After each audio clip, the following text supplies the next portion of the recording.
The 2021 NFL season has been extremely competitive so far this year, and so has the 2021 NFL MVP race, and that's what we're going to talk about today.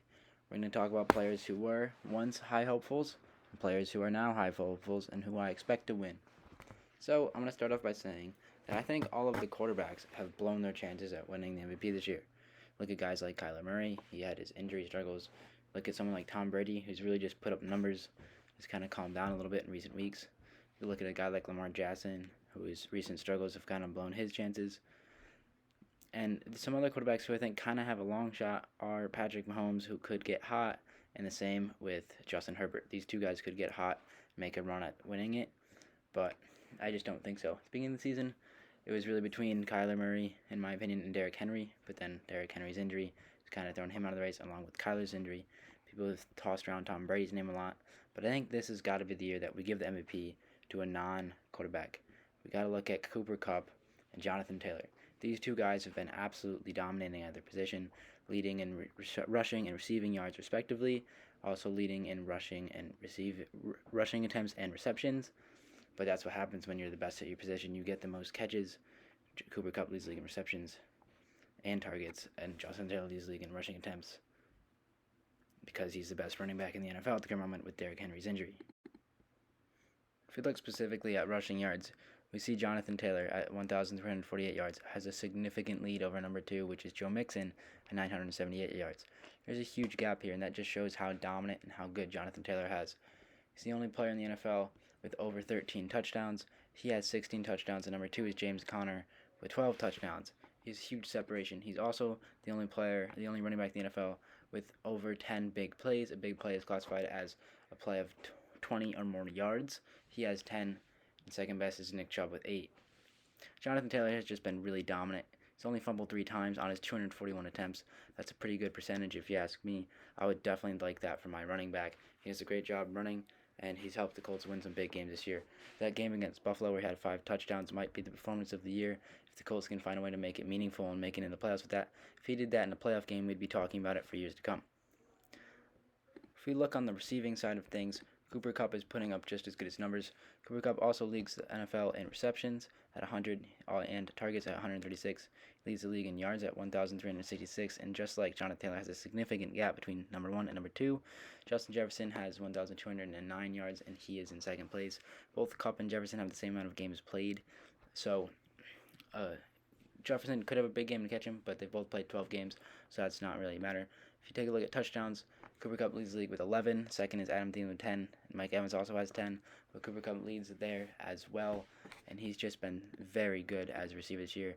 Kind of to many people's surprise, as he's been good for many years to come. But with Stafford, he's just shown that he's been great all this time and just needed the quarterback to get him the ball.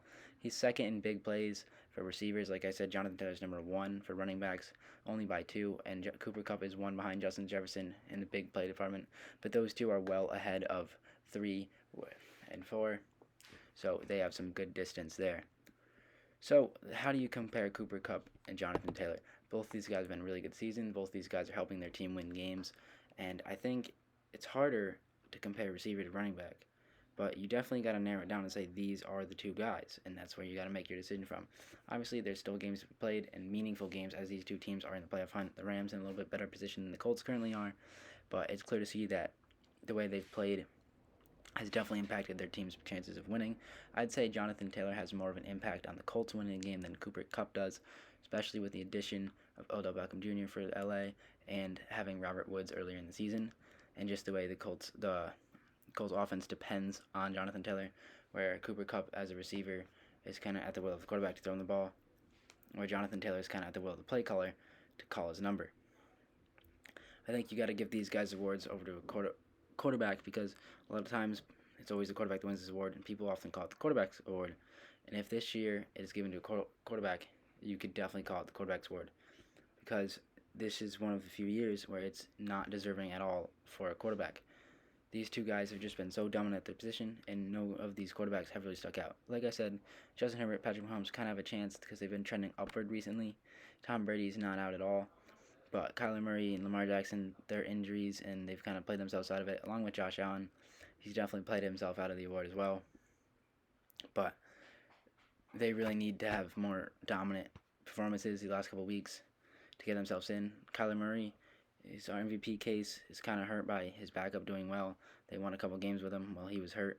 And it's hard to tell a guy that his injury hurts, but when your team wins without you, it shows that you're on a great team and not a great individual performance. Guys that have won MVP in the past have been great individual performances that leads their team to success, and that's exactly what we're seeing from Cooper Kupp and Jonathan Taylor at the moment. If it were my decision making, I would give the award to Jonathan Taylor on one condition: the Colts make the playoffs. They're currently sitting at 7-6. If Jonathan Taylor can lead this team to the playoffs, I will give him the MVP. If not, I'll give it to Cooper Kupp, assuming he continues to put up the Cooper Kupp numbers we've seen, and I think that'd be great. And I think he will, because he's a great player. So if Jonathan Taylor can lead the team to the playoffs, I'd give him the MVP. I think he's deserving of it. And I think Derrick Henry was deserving of it before his injury because of how well he was leading the Titans. And it comes down to Jonathan Taylor for me. I think he's been a little bit better than Cooper Kupp has been. Although Cooper Kupp's been really good, it's harder to give it to a receiver than to a running back. It's kind of similar in college football, how we saw a receiver get it last year, Devonta Smith. But a lot of times it's always given to a running back or a quarterback. It's usually quarterback, then next we look at running backs, then even further down we look at receivers if none of those two stick out. That's kind of how it is for Cooper Kupp. He's played great, but he's got great places around him. Same with Jonathan Taylor, but Jonathan Taylor takes a beating, and it's impressive to do what he's done all season long and just keep going and just keep being as successful and keep leading his team to victories. It's hard to run the ball into all the good men. So, if it's my choice, Jonathan Taylor gets the award if Indy makes the playoffs. If not, Cooper Kupp.